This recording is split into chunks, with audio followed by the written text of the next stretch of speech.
కాంగ్రెస్ ఎంపీలు పెట్టిన ఘోరమైన పోస్టులు కలుబూసుకుంటూ ఉన్నారు. నేను సైబర్ సెక్యూరిటీ బ్యూరో, మీరు నిజంగా సైబర్ పెట్రోలింగ్ చేస్తుంటే మీకు బీఆర్ఎస్ సోషల్ మీడియా హ్యాండిల్సే కనిపిస్తున్నాయా?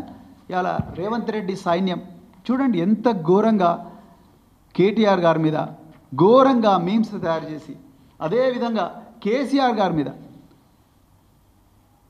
ఘోరంగా మీమ్స్ తయారు చేసి, అదేవిధంగా ఇంకా ఘోరమైన విషయాలు ఇంకా చెప్పలేము.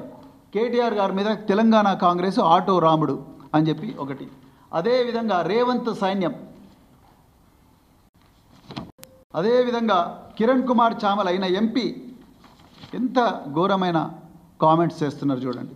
అదేవిధంగా నిన్నగాక మొన్న రేవంత్ రెడ్డి గారిని కేసీఆర్ గారిని పోలుస్తూ ఘోరంగా మనుషుల రెప్యుటేషన్ దెబ్బతీసే విధంగా తెలంగాణ కాంగ్రెస్ డైరెక్ట్గా సోషల్ మీడియా హ్యాండిల్లో చేస్తున్నది.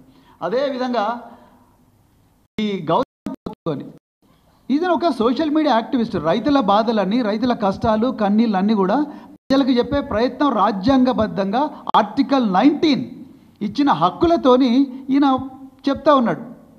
ఈయన మీద ఎంత ఘోరంగా రాస్తారు. బాలిక అత్యాచారం కేసులో కేటీఆర్ ప్రధాన అనుచరుడు, ఇదా మీరు చెప్పేది? మరి వీళ్ళ మీద ఎందుకు ఎందుకు యాక్షన్ తీసుకోలేరు? Telangana Congress social media activist కదా ఈయన. ఈ గౌతమ్ పోతగోని పోయి సైబర్ క్రైమ్ పోలీస్ స్టేషన్లో కేసు పెడితే కనీసం అక్నాలెడ్జ్మెంట్ కూడా ఇవ్వలేదు. Then where is your cyber policing?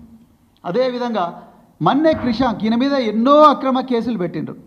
ఈయన ఉస్మానియా యూనివర్సిటీలో స్కాలర్, ఎన్నో అక్రమ కేసులు పెట్టిన ఈయన మీద ఏమని రాసిండు? పెళ్ళై పిల్లలు ఉన్నారు కదరా బాబు, ఇంత గలీజ్ దందాలు చేస్తే బతికేందుకని వెన్నెల కిషోర్ అని చెప్పేసి అవుతానో రాసిండు.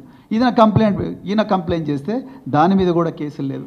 అదేవిధంగా కేసీఆర్ గారిని తెలంగాణ రావడంలో అత్యంత కీలకమైన భూమిక పోషించి తెలంగాణకు తొలి ముఖ్యమంత్రి అయిన కేసీఆర్ గారిని ఎంతో ఘోరమైన లాంగ్వేజ్తోని ఈ కాంగ్రెస్ డైరెక్ట్గా సోషల్ మీడియా హ్యాండిల్స్లో చేస్తున్నారు. దెన్ నేను ఇవాళ సైబర్ సెక్యూరిటీ బ్యూరో అధికారులను ఓపెన్గా అడుగుతున్నా, ఎక్కడుంది ఫెయిర్నెస్? మీరు రాశారు ఇవాళ సైబర్ సెక్యూరిటీ బ్యూరో ఉన్నతాధికారి రాశారు, ఏమని రాశారు?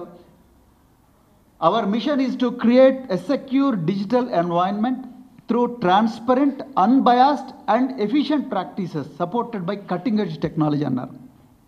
నేను అధికారులను అడుగుతా ఉన్నా, ఎక్కడుంది ట్రాన్స్పరెన్సీ? ఎక్కడ ఉంది ఇక్కడ అన్బయాస్డ్? ప్రతి క్షణం కూడా బయాసే ఉన్నది. లేకపోతే ఈ బీజేపీ సోషల్ మీడియా హ్యాండిల్స్ మీద కానీ, కాంగ్రెస్ సోషల్ మీడియా హ్యాండిల్స్ మీద కానీ, అఫీషియల్ సోషల్ మీడియా హ్యాండిల్స్ మీద కానీ ఇంతవరకు ఒక్క కేసు కూడా పెట్టలేదు కదా మీరు.